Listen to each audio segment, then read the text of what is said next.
friends, and welcome to the YouTube channel of Wings A Kudan. So let's make it together.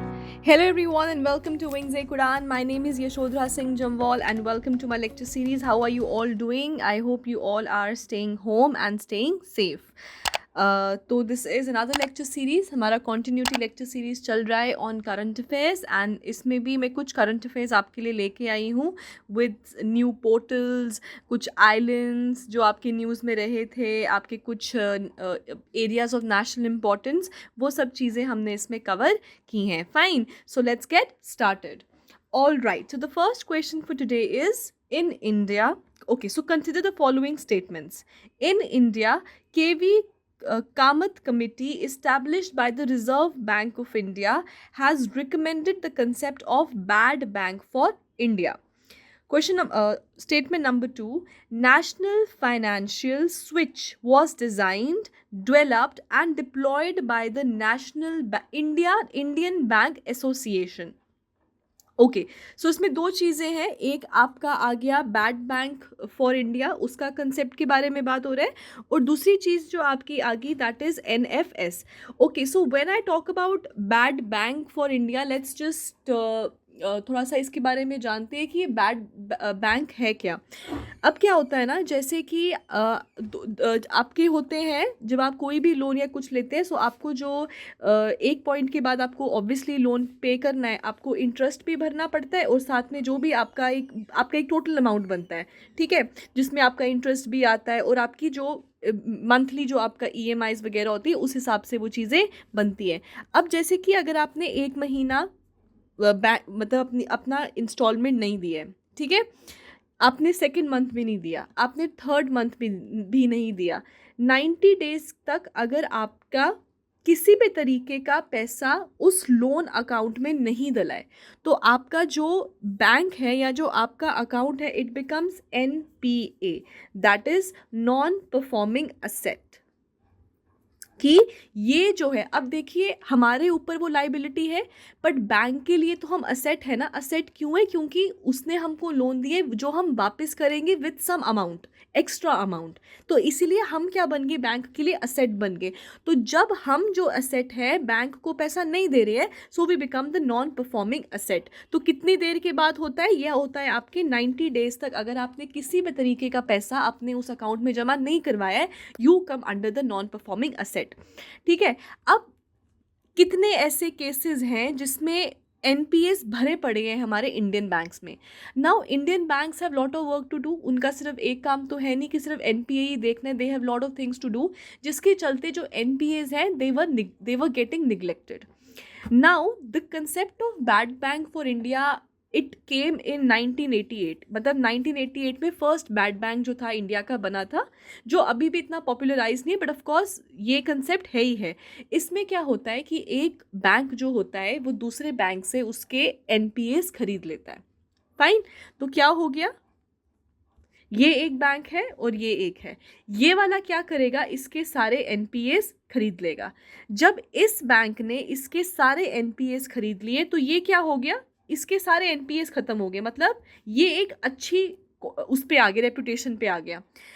अब जो ये वाला bank है ना, this is bad bank.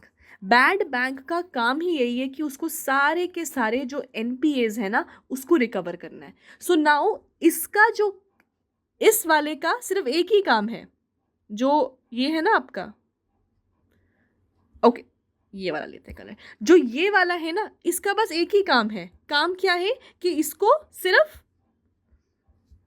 NPAs recover करने हैं, जबकि दूसरे वाले को और भी काम था. तो इस वाले ने इसके सारे NPAs खरीद लिए और now this bad bank is going to extract, मतलब is going to recover all the NPAs. इसको बोलते हैं हम बैड बैंक कंसेप्ट. में बहुत डिटेल में नहीं जा रही हूँ, मैं आपको बस एक ले मैन की लैंग्वेज में चीज़ें समझा रही हूँ, क्योंकि ये इकोनॉमी का टॉपिक है. This Shoaib sir will deal अगर ये आपके सिलेबस में होगा, but I am just telling you क्योंकि ये कंसेप्ट यहाँ पे दिया हुआ था. ठीक है, नाउ KV कामत कमेटी जो है, it was establish by RBI, बिल्कुल सही, but it was not for the bad bank for India. ये बेसिकली आपका रीस्ट्रक्चरिंग ऑफ लोन के लिए ये जो है कमेटी बनाई गई थी. तो पहला स्टेटमेंट तो आपका हो गया गलत.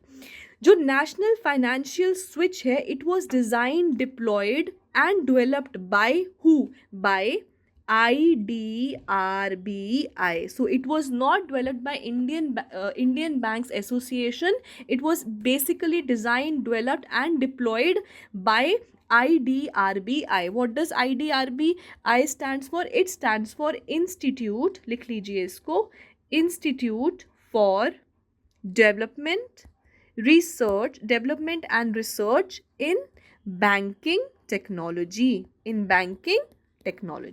ठीक है, और ये कब का है? ये आपका 2004 में इस तरीके की चीज़ आई थी, और इसका गोल क्या था? With the goal for interconnecting, जितने भी आपके ATMs हैं उनको इंटरकनेक्ट करने का काम था। ठीक है, सो 2004 में ये जो चीज़ थी, it was been design, developed and deployed by IDRBI. Later on 2009 में it was taken over by, so पहले IDRBI ने 2004, फिर 2009 में दिस वॉज, ये जो है आपका national financial switch, it was taken over by who? It was taken over bye NPCI when 2009. सो आज के टाइम पे NPCI, बट इनिशियल टाइम्स में 2004 की बात किया जाए, so it was started by who? IDRBI. ठीक है, सो नेशनल फाइनेंशियल स्विच की बात किया जाए, so it is the largest network of shared automated teller machine, that is what? ATM. Clear? So दूसरा वाला भी गलत हो गया, मतलब neither one neither two. So neither one nor two, दोनों में से एक भी इसका आंसर सही नहीं है. ठीक है, so let's get on to question number 2. The Swachh iconic places is an initiative under the National Mission on Pilgrimage, Rejuvenation and Spiritual Augmentation Drive, Prasad. Number 1. Statement number 2, SIP, that is Swachh Iconic Places initiative is being coordinated by the Prime Minister Office. अब सबसे पहली बात आप याद रखिएगा, स्वच्छ iconic जो places है, ये इनिशिएटिव है, किसके अंडर आता है? स्वच्छ भारत मिशन के अंडर. किसके अंडर आता है? स्वच्छ भारत मिशन के अंडर जो है ये आइकॉनिक प्लेसेस का इनिशिएटिव आता है. So it is a initiative under a mission and the mission is स्वच्छ भारत मिशन, नॉट प्रसाद. ठीक है, पहला वाला गलत. इसी के ही साथ अब देखो, स्वच्छ मतलब साफ, तो इसका काम क्या है? इसका काम है, ये क्लीन अप मिशन है या एक इनिशिएटिव है जिसमें जो हमारे आइकॉनिक जो प्लेसेस को सिलेक्ट किया जाएगा, जो हमारे लिए हेरिटेज पॉइंट ऑफ व्यू से, स्पिरिचुअल पॉइंट ऑफ व्यू से, कल्चरल पॉइंट ऑफ व्यू से इम्पॉर्टेंट है, उनको साफ सुथरा क्लीन जो है रखा जाएगा. ठीक है, सो पहला वाला गलत. अब क्या ये coordinated by prime minister's office है? जी नहीं, it is not been coordinated by the prime minister's office. It is coordinated by, very important point to remember, department of drinking water and sanitation. ये आप याद रखिएगा. So it is coordinated by the department of drinking water and sanitation, and this department comes under which ministry? This department comes under the ministry of Jal Shakti. ठीक है, अब इसका नाम बदल चुका है, बहुत पहले का बदल चुका है, इसको जल शक्ति कहते हैं. जो आपका पहले वाटर मिनिस्ट्री था, now it is called as Jal Shakti. So it is coordinated by the department of drinking water and sanitation which is under the ministry of Jal Shakti. ठीक है, सो क्या सिर्फ यही मिनिस्ट्री है? जी नहीं, इसके साथ आपका मिनिस्ट्री मतलब in association, department of drinking water number 1 coordinate उसको वो करता है. इसी के साथ ये जो डिपार्टमेंट है किसके अंडर आता है? जल शक्ति के अंडर आता है. और इसके साथ एसोसिएटेड और कौन कौन सी मिनिस्ट्रीज़ हैं? एक आपका है ministry of urban development, ministry of culture, क्योंकि हम हेरिटेज, स्पिरिचुअल और कल्चर प्लेसेस की बात कर रहे हैं. अब जब हमारी हेरिटेज अच्छी होगी तो टूरिज़्म बढ़ेगा, तो इसमें मिनिस्ट्री ऑफ टूरिज़्म भी आता है. ठीक है, ताकि जितने ज़्यादा लोग इन्वॉल्व होंगे उतना काम होगा. इसी के ही साथ अब हिंदुस्तान में है, हिंदुस्तान में अलग अलग स्टेट्स में होगा, तो इसका मतलब कंसर्न्ड स्टेट गवर्नमेंट्स भी इसमें इन्वॉल्व हैं. और गवर्नमेंट क्यों? UTs also. ठीक है। सो कौन कौन आ गया आपका? It is coordinated by the department of drinking water and sanitation, ministry of Jal शक्ति के अंडर आता है, in association with ministry of urban development, ministry of culture, ministry of tourism and concerned state government और union territory. ठीक है, okay. सो क्या है ये हमने कर लिया, आपको बता दिया मैंने कौन कौन से मिनिस्ट्रीज है। Coordinated by the department of drinking water and sanitation which is under the ministry of Jal शक्ति in association with ministry of urban development, ministry of culture, ministry of tourism and concerned state government and union territory. ठीक है, जैसे अगर आप इसमें देखेंगे,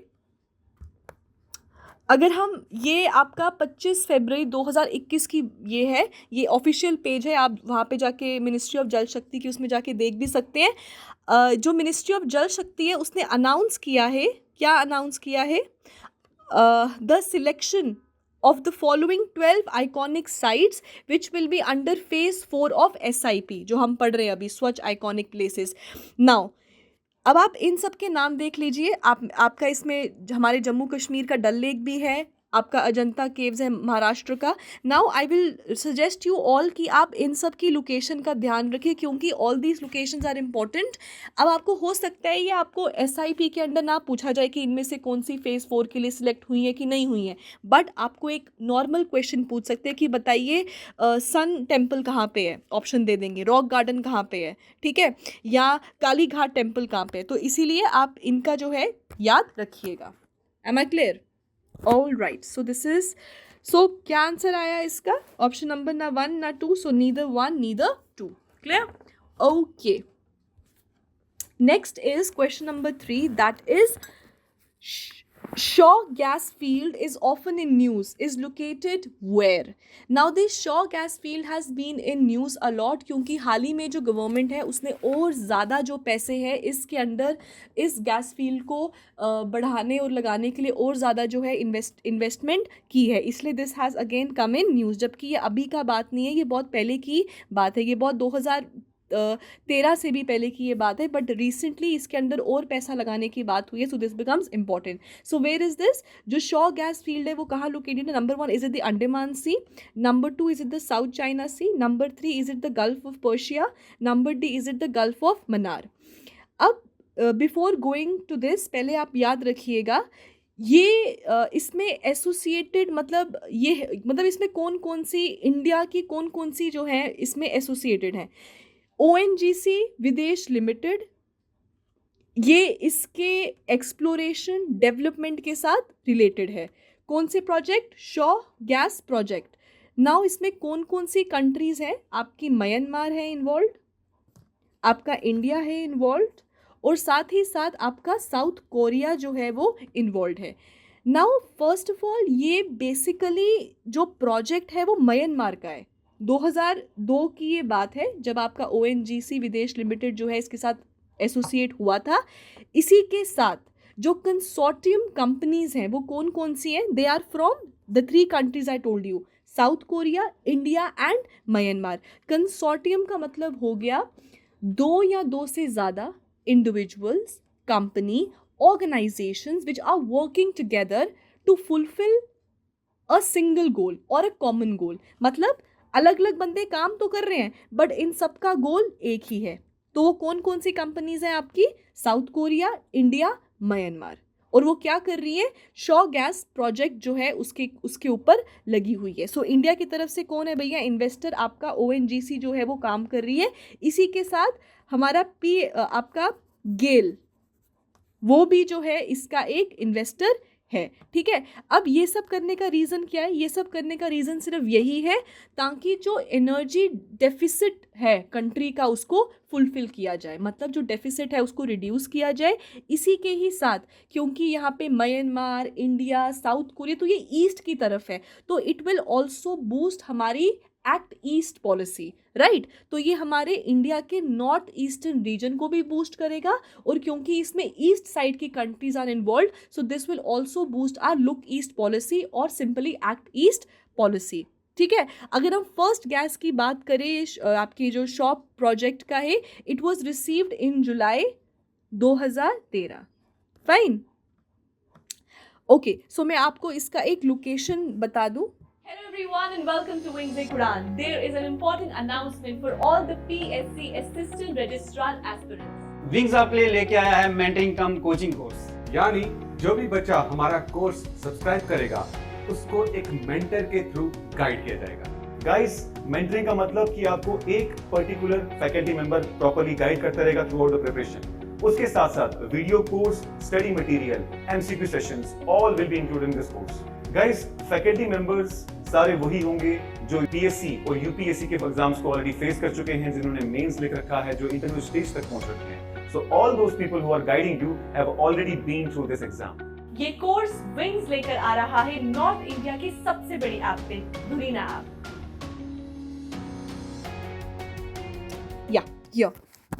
यहाँ पे ये देख रहे हैं आप, म्यांमार, ये हमारा इंडिया है, ये बांग्लादेश है, और इस जगह पे आपका जो है ये जो है फील्ड यहाँ पे है। सो इधर की तरफ जो है ये पूरा का पूरा प्रोजेक्ट जो है वो काम कर रहा है। Am I clear? चलो okay, next question number 4। Chauth and Sardeshmukhi are taxes conceived during the times of who? Number 1, is it Balaji Bajirao? Is it Maharana Pratap? Is it Shivaji? Or is it option number D, Krishna Deva Raya? So it is basically history question. ये आपका current affair का तो नहीं है, but क्योंकि आजकल जितने भी बहुत ऐसे शोज़ वगैरह बन रहे हैं जिसमें साउथ इंडिया की हिस्ट्री को प्रमोट किया जा रहा है, so this can be asked that way. अब आप याद रखना, जो ये चौथ और जो ये सरदेशमुखी है, देवर एक्चुअली टैक्सेस जो साउथ इंडिया में कलेक्ट होते थे। सो देवर साउथ इंडिया में ये जो टैक्सेस हैं ये कलेक्ट हुआ करते थे usually by the Maratha empire. By who? By the Maratha empire. ठीक है, ठीक है। अब कौन सा है जी? बालाजी बाजीराव होगा या शिवाजी है? So it is C, Shivaji. ये आप याद रखिएगा, ये शिवाजी के टाइम पर ये दोनों टैक्सेस को लिया जाता था। चौथ की बात किया जाए, चौथ का मतलब ही 1/4 होता है, 1/4। So it comprised of 1/4 of the revenue assessment paid as a fee for non molestation. ठीक है, तो आप याद रखिएगा, याद नहीं रखने की ज़रूरत है कि चौथ सरदेशमुखी थे क्या, बस आप इतना याद रखिए कि ये टैक्सेस थे जो आपके मराठास के टाइम पे लिए जाते थे। और मराठास में कौन से हैं भैया? आपके शिवाजी के टाइम पे। Now Pampa, Ponna, Ranna were considered as तिरंतनास। ठीक है, त्रिरत्नास ऑफ।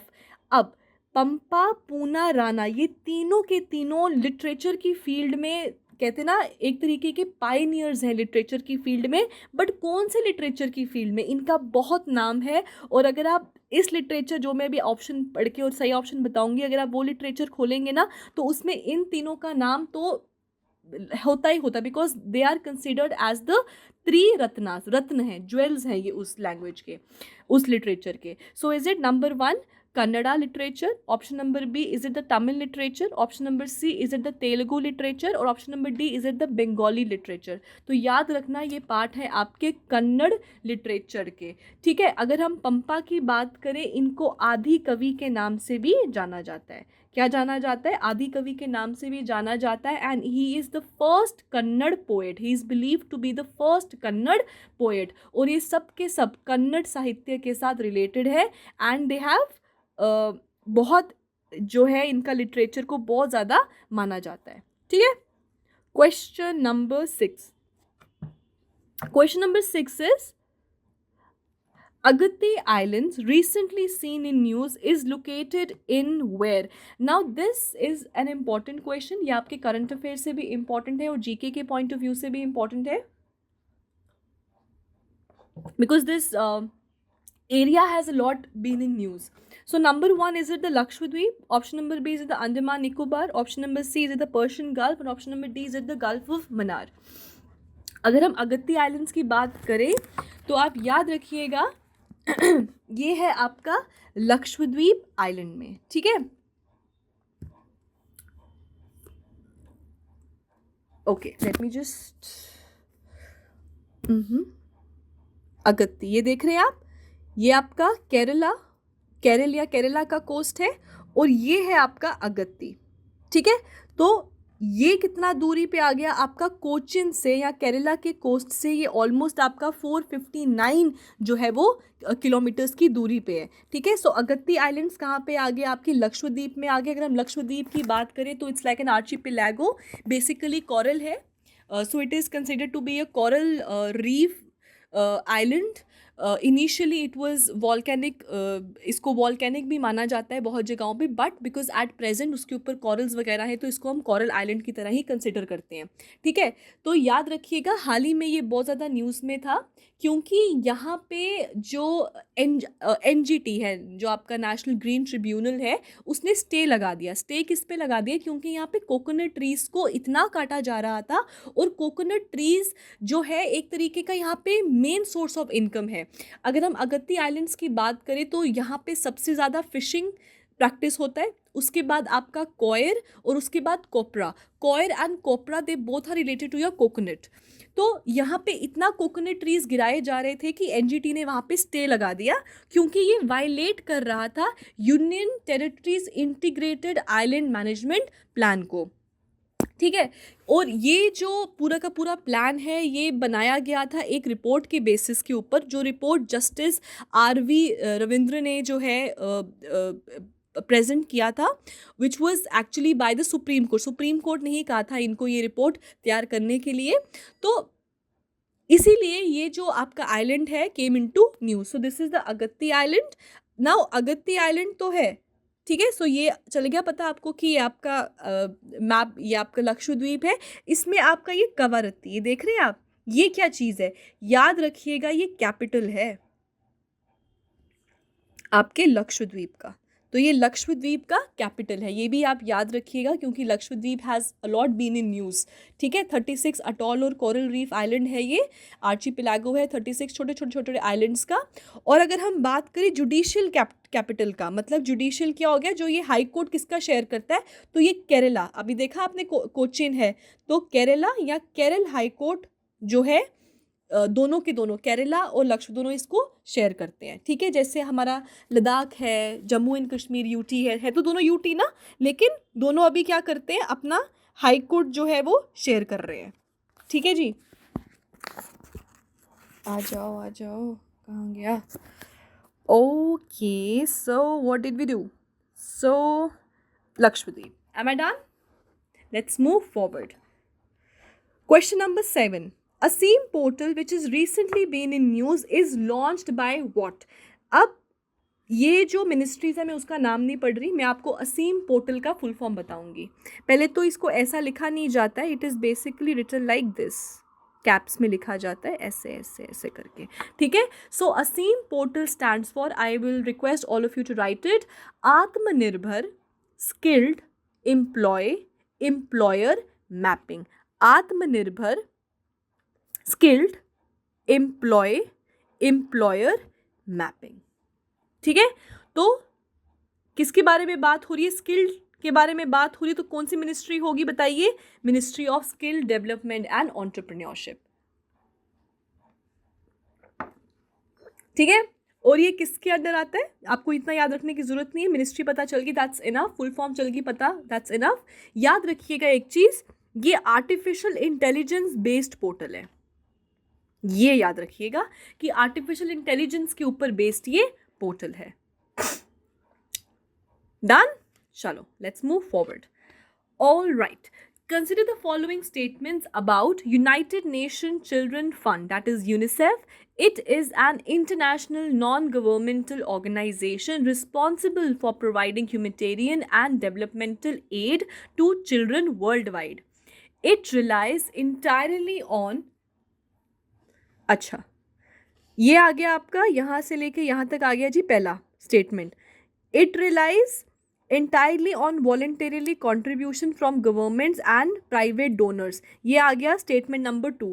और स्टेटमेंट नंबर 3 आ गया, it receive Nobel peace prize, Nobel prize for peace in 2013। United Nation की अगर हम बात करें, यूनिसेफ की बात करें, so it is United Nation agency के अंडर जो है ये एक आपकी इंटरनेशनल नॉन गवर्नमेंटल ऑर्गेनाइजेशन है। सबसे पहली चीज़, ये 1946 में स्टार्ट हुआ था, not as UNICEF. It was started as International Children's Emergency Fund. So International Children's Emergency Fund की तरह ये 1946 में स्टार्ट हुआ था, क्योंकि उस टाइम पे जो आपका सेकेंड वर्ल्ड वॉर था वो ज़ोर शोर पे था, जिसके चलते ये हेल्प ऑफ़र करने के लिए, रिलीफ, हेल्थ केयर ऑफ़र करने के लिए स्टार्ट हुआ था, जो अफेक्टेड चिल्ड्रन और मदर्स थे। कब? वर्ल्ड वॉर के बाद के। ठीक है, बिल्कुल सही। तो पहला ऑप्शन आ गया जी, बिल्कुल करेक्ट।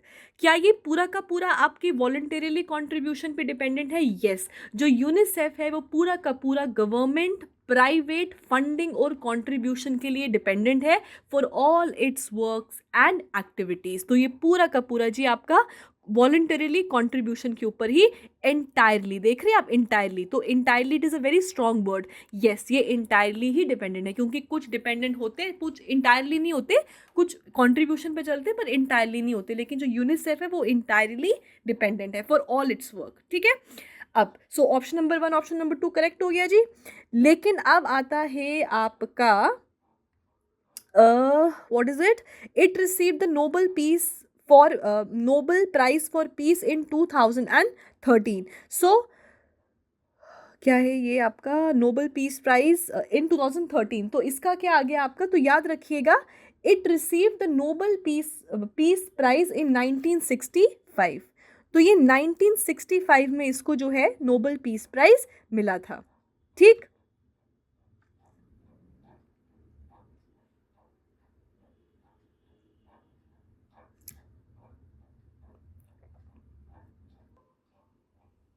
ठीक है। तो क्या आ गया इसका ऑप्शन? तो पहला आपका थर्ड वाला गलत हो गया, तो ये भी गलत हो गया, ये भी गलत हो गया।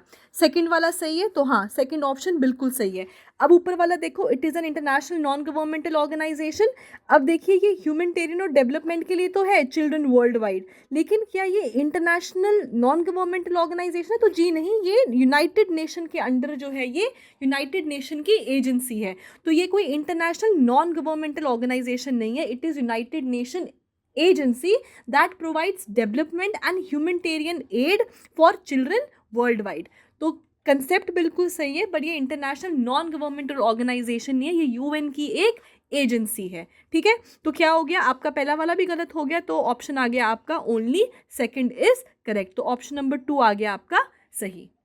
ठीक है, question number 9, Galwan valley is situated to the west of Leh, to the east of Aksai Chin, to the west of Gilgit or the south of Dispang।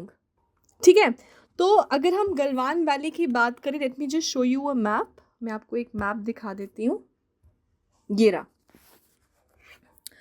ये आपका आ गया Galwan valley, which has been a lot in news हाल ही में, because of obviously for the obvious reason, because of the India China conflict जो इन areas में हुआ था।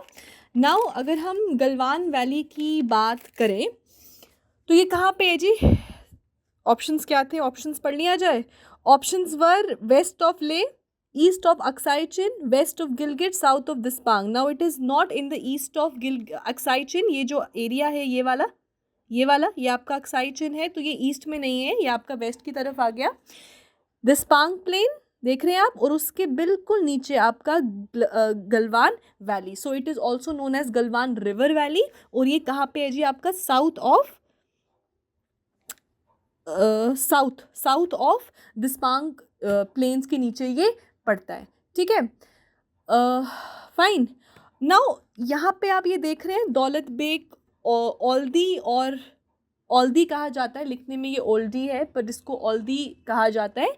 It is a plateau which is at an altitude of over 16,000 feet and it is in between what? It is in between the Karakoram Pass and the Shyok. So Karakoram और श्योक पास के बीच में ये दौलत बेग ओल्दी है, which is a plateau. सो अगर पूछा जाए दौलत बेग क्या है, तो आप याद रखिएगा it is a plateau at an altitude of 16,000 feet। और ये कहाँ पे? गलवान के, अगर आप अकॉर्डिंग देखो तो अगर दिस्पांग नहीं आता, दौलत बेग आता, तो आप उससे भी लोकेशन का इससे जो है एस्टिमेट लगा सकते हैं। ठीक है जी, तो ये आ गया आपका। So it is south of Depsang plain. Clear? चलो आगे बढ़े। Next is question number 10, that is world gold council. So हमको कंसिडर करना है following questions, statements for the world gold council. Number 1, it works across all parts of the industry for gold mining to investment. ठीक है. Number 2, WGC, World Gold Council members, comprises the world's leading gold mining companies. 2. Number 3, it has headquartered in New Delhi, India. Now, World Gold Council की बात किया जाए, so it supports the development of gold market and it helps investors to understand how investments in gold can be helpful to achieve their investment objectives. मतलब ये gold के market को support करता है, उसकी डेवलपमेंट को प्रमोट करता है और जो इनमें इन्वेस्टर्स होते हैं उनको बताता है कि किस तरीके से वो गोल्ड के ज़रिए जो अपनी इन्वेस्टमेंट के ऑब्जेक्टिव्स हैं उनको फुलफिल कर सके. सो नंबर 1 इज़ पूरा का पूरा करेक्ट. नाउ इसमें कौन कौन सी हैं? ये एक नॉन प्रॉफिट एसोसिएशन है, याद रखिएगा, नॉन प्रॉफिट एसोसिएशन है of all the world's leading mining companies और producers. तो ये भी आप याद रखिएगा कि ये कौन कौन से मेंबर्स हैं. ये एक नॉन प्रॉफिट एसोसिएशन है जिसमें वर्ल्ड की लीडिंग गोल्ड प्रोड्यूसर्स मौजूद हैं. ठीक है. So option number 1 and option number 2 are correct. Now we have to see if option number 3 is correct और not. It is headquartered in New Delhi, India. Is it? No. Headquarters are at London और simply UK. तो London में इसके headquarters हैं, हालांकि इसके India, China, Singapore, Japan और US, India, China, Singapore, Japan, US, यहाँ पे इसके ऑफिसेज हैं. बट हेडक्वार्टर्स कहाँ है जी? हेडक्वार्टर्स यूके में है. तो headquarters are at UK, not new Delhi. Fine. तो तीसरा ऑप्शन जी गलत हो गया आपका. हो गया? Very good. तो 1 2 गलत. सो कौन सा हो गया जी? Option number C, that is 1 and 2, क्योंकि तीसरा ऑप्शन जो है वो आपका गलत हो गया. Fine. Question number 11 is the joint comprehensive plan of action JCPOA was in news recently, commonly referred as US nuclear deal, Iran nuclear deal, Iraq nuclear deal, India nuclear deal. देखो, जैसे भी आपको JCPOA का नाम आए ना, अगर आप कभी भी, अगर आप में से सब न्यूज़पेपर्स आई एम श्योर पढ़ते ही होंगे, तो वहाँ पे कहीं पर भी ये लंबा चौड़ा नाम नहीं दिया होता है आपको. Joint comprehensive plan of action नाम का कुछ ऐसा नहीं होता है. वहाँ पे सिंपली और बहुत प्यार से लिखा जाता है ईरान न्यूक्लियर डील. तो जहाँ पर भी JCPOA लिखा होगा, they are actually talking about the Iran nuclear deal. Fine. This was हाल ही में, it was in news because Joe Biden ने वापस से जो ये डील है उसको टेक ऑफ कर लिया. इनिशियली जो आपके 2018 की बात है, जब आपकी Donald Trump had taken down this deal, wanted to negotiate with Iran, wanted कि ईरान जो है वापस से फोर फ्रंट पे आके कुछ बात करें इनके बारे में. बट जो बाकी की कंट्रीज़ थी इसमें involve, they were not in favour of it जब डोनाल्ड ट्रम्प ये सब कर रहे थे.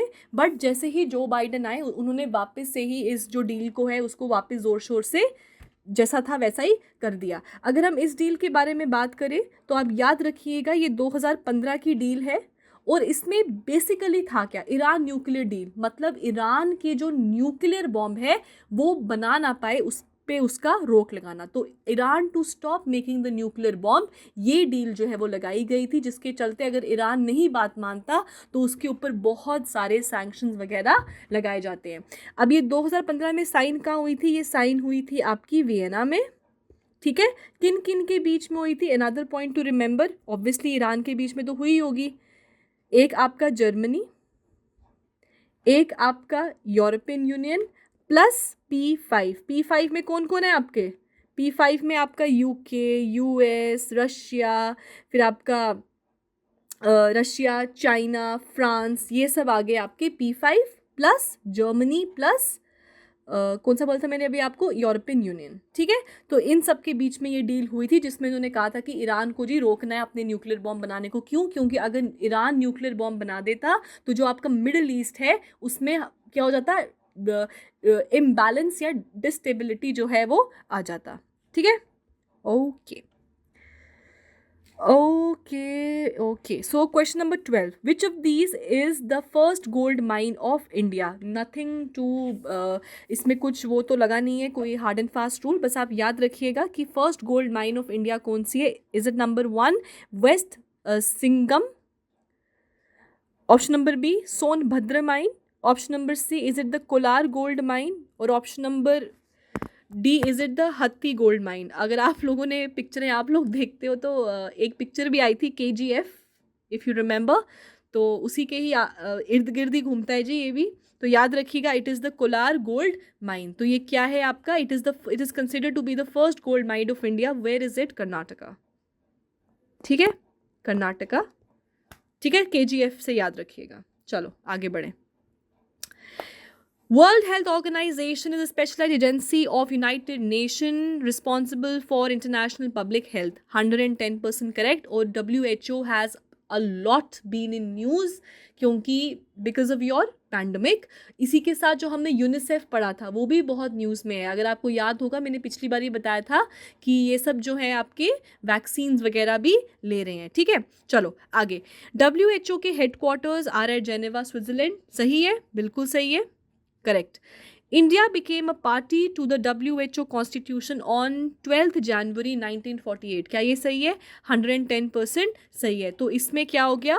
कौन कौन सा ऑप्शन सही है? 1 2 सही है, 2 3 सही है, 1 2 सही है, 1 2 3 सही है. तो इसमें आपकी 1 2 and 3 तीनों के तीनों ऑप्शंस जो हैं वो सही हैं. Fine. So this was about our today's lecture. I will see you guys soon with another lecture. Thank you guys. Stay home, stay safe.